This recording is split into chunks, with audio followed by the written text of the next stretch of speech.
What's up, fam? Bam! What's going on out there, man? It is the homie, Mainman Mademan here. Y'all know how I get down. We talking boxing, man. Going down Thursdays and Sundays here on Mainman Mademan's Boxing, man. Word on the curb is that Kell Brook versus Terence Crawford is now official. The Athletic's Mike Coppinger is reporting that it is a done deal. It's going down on November 14th. They're still trying to settle the venue. It's going to be either in Omaha or either Las Vegas. It's going to go down without crowds. It said that this is going to be shown on regular ESPN, so no pay-per-view and no ESPN Plus. And it's also saying that Crawford will earn upwards of $4 million, while Kell Brook will earn upwards of $2 million. So it seems like it's going down. This is a fight that we've been talking about pretty much these last few months. We've been hearing the buzzing going on around about this fight pretty much ever since these two came face to face earlier this year at a fight, and you know, they confronted each other face to face. And with where Crawford asked Brook, "Are you gonna make weight? You gonna make weight?" Terence Crawford's sister had a lot to say to Kell Brook, you know what I mean? So it looked like this fight is going down, man. So happening, you know, it's a name. To see a fight of this caliber happening during quarantine time is always a plus as well. So we got to remember the times that we living in to get fights like this before everyone becomes critical of this particular fight. Remember the times that we are living in. Remember the situation that we are in, where we don't have crowds and everyone can't get the pay that they want. Terence Crawford in this situation said that he wasn't taking no pay cuts, and it looks like he didn't, because his guarantee of what, $3 million or $3.5 million is definitely working in this particular situation. He's getting more than that. He's getting $4 million. So salute to Terence Crawford for getting $4 million just for pretty much being on network television, you know what I'm saying, non-pay-per-view.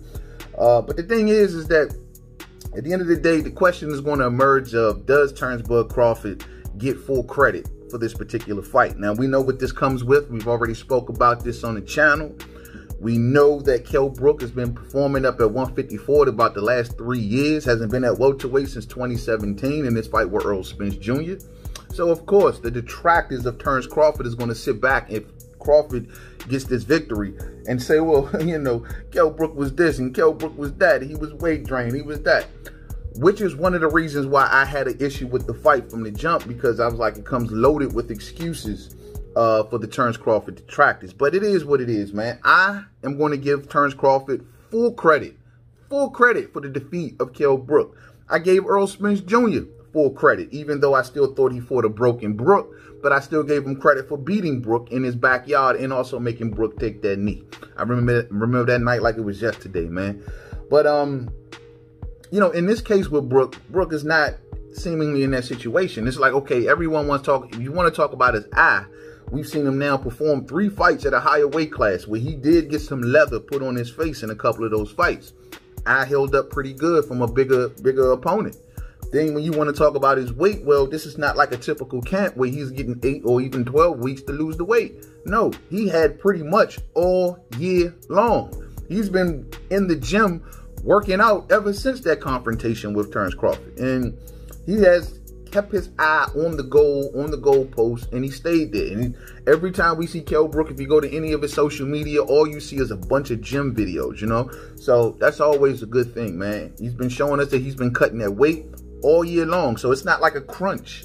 It's a gradual loss. So, you know, in most cases where you're talking about fighters not going down to a weight class and they ain't fought that in years, usually they got to do a typical camp. But in this case with Kell Brook, yo, he's got like almost a year to cut this weight, and the fight still ain't going down until November, and we still sitting here in September. So that's even more time for Kell Brook, you know what I mean?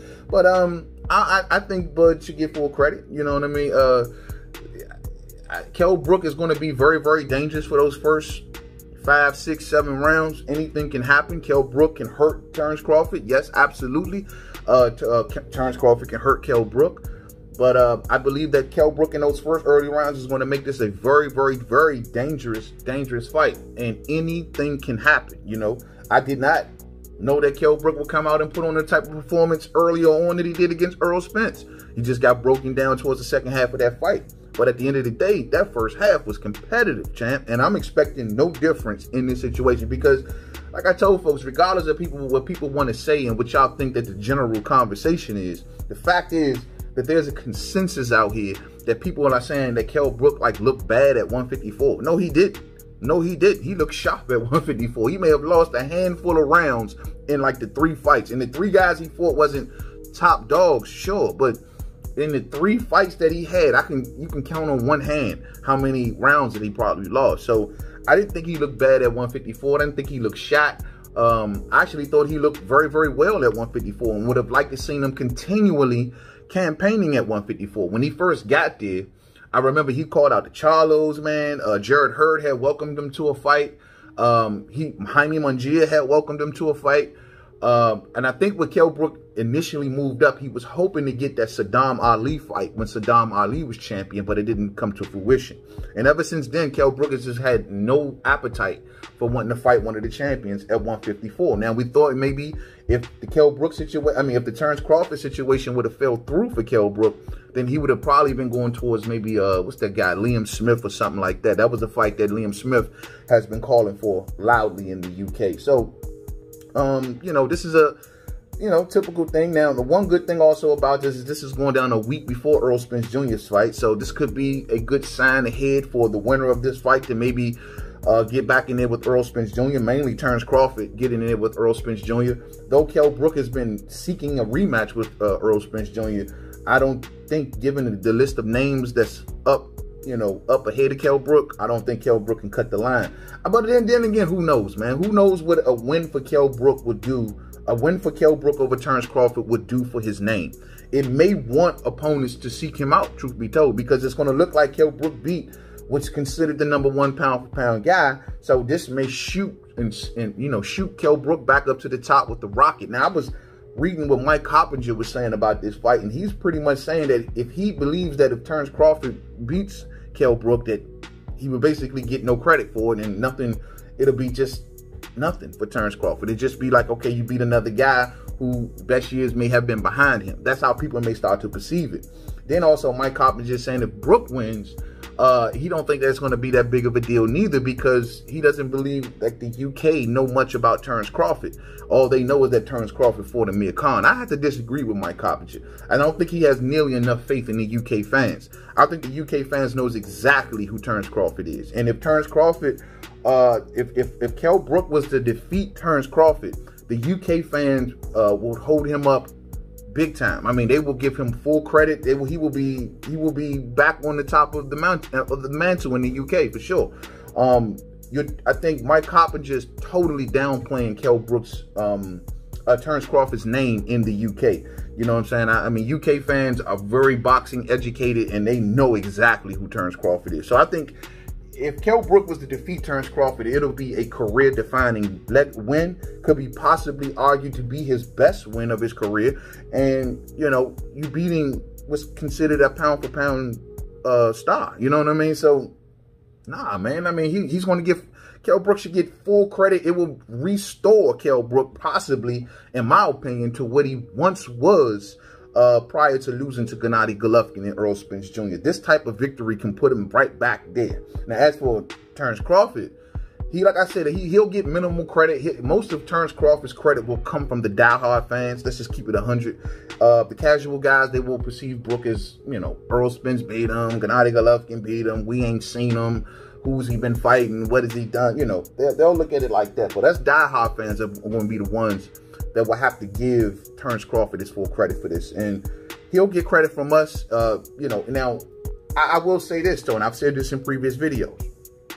I want to see Terence Crawford dominate Kell Brook. You got to dominate him to hold on to that pound-for-pound crown, because Vasyl Lomachenko is right there on his heels, man. And I told people, man, a victory with Vasyl Lomachenko's victory over Teofimo Lopez may, in a way, outshine what Terence Crawford is currently doing in his victory against Kell Brook. The only way that he saves face is if Vasyl Lomachenko, in my opinion, kind of ekes past Teofimo, barely beats Teofimo, or loses against Teofimo, and Crawford goes in there and utterly dominates Kell Brook. You know what I'm saying? I mean, each and every round. Then the argument for Terence Crawford to remain pound-for-pound champion will continue. I think we'll have a good argument there. But outside of that, if Vasyl Lomachenko goes in there and dominates Teofimo Lopez, and my man Terence Crawford barely ekes back Kell Brook, Well, the conversation, we're going to revisit it, man. We're going to revisit it. Like I told people in the video that I did about it, we'll revisit it and we will reevaluate and reassess, you know, but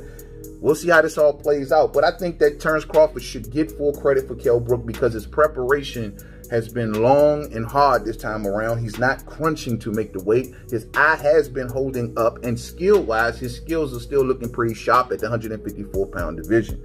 So I believe that Terence Crawford should definitely get full credit. Kell Brook is still a name, and he's still a damn good fighter. So, and contrary to popular belief, you know what I mean? And I'm going to leave it right there, man. So, looking forward to this fight. November 14th, it's going down. Don't miss it. You know we going to cover it. we going to be here live in full effect. We might just call this one live. We may just call this one live, given it's going to be on ESPN.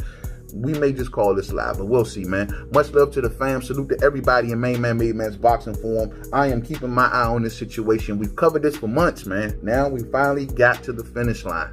Good to know that we got here, man. Real spill. Y'all have a good, blessed day out there, and I catch up with y'all real soon. Thumbs up for the fam, man. Stay stressed and sucker free out there. And until the next video, much love to each and every one of y'all. Peace out.